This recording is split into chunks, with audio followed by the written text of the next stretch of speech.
Bonsoir à tous, bienvenue à ce flash d'information. Les concours de la fonction publique session 2022 démarrent à partir du 3 septembre prochain sur l'ensemble du territoire ivoirien. Mais avant, les différents acteurs impliqués dans l'organisation de ces concours ont signé une charte d'éthique et celle-ci repose sur la responsabilité, la disponibilité, la dignité, la probité. La ministre Anne-Désirée Oloto appelle chacun à travailler en toute transparence et équité, nous rapporte Grace Kanto. Signature de la charte d'éthique des acteurs impliqués dans le processus d'organisation des concours administratifs de la session 2022.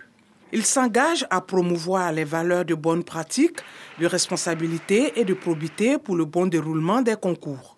Il y aura des réunions de sensibilisation avec les organisations des jeunes et des femmes et même des fonctionnaires pour appeler tout le monde à respecter cette charte-là et en faire en sorte que chacun la connaisse. Nous allons la vulgariser, nous allons nous atteler à faire en sorte que l'esprit de compétition réelle puisse être incrusté dans chacun des candidats. Les compositions démarrent à partir du 3 septembre prochain.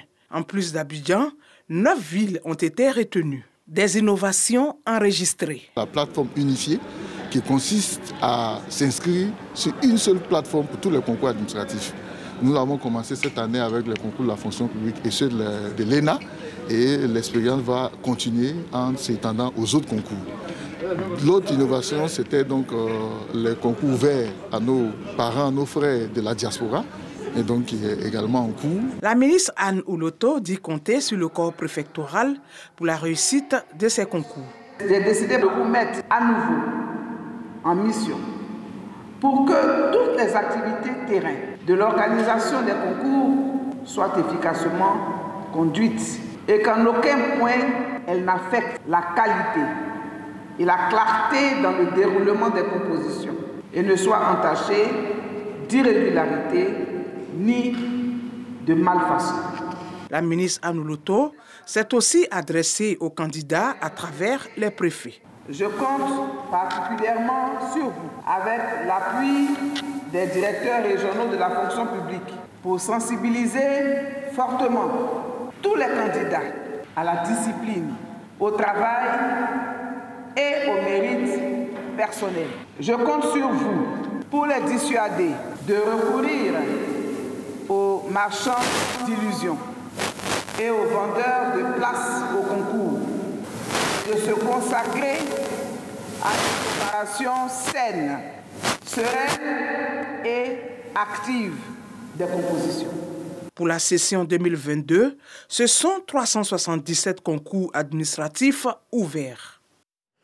Le ministère du Budget du portefeuille de l'État renforce les douanes et les impôts. Le ministre Moussa Sanogo a équipé les douanes ivoiriennes et c'est en qui des dégâts causés par l'incendie survenu à la direction des grandes entreprises de la DGI au plateau le 10 juillet dernier. Il a salué le travail abattu par les deux régies financières et a appelé à une mobilisation des recettes pour le financement des besoins de l'État. La coopération Côte d'Ivoire-UE se renforce. L'ambassadeur de l'Union européenne en fin de mission dans notre pays était à l'Assemblée nationale pour une séance d'information face aux députés des commissions économiques et financières et de la recherche, de la science et de la technologie. Il a évoqué la législation en préparation sur la lutte contre la déforestation et la diligence des entreprises. La diligence des entreprises en matière de développement durable. Le diplomate européen a encouragé la Côte d'Ivoire à s'adapter aux nouvelles exigences et priorités du marché mondial et européen en particulier. Ce vendredi 22 juillet, des tirs nourris et des explosions ont été entendus à Kati, près du Bamako, au Mali. C'est une partie du camp de Kati, fief de la junte militaire, où réside notamment le président de transition Assimi Goïta, qui a d'abord été visé.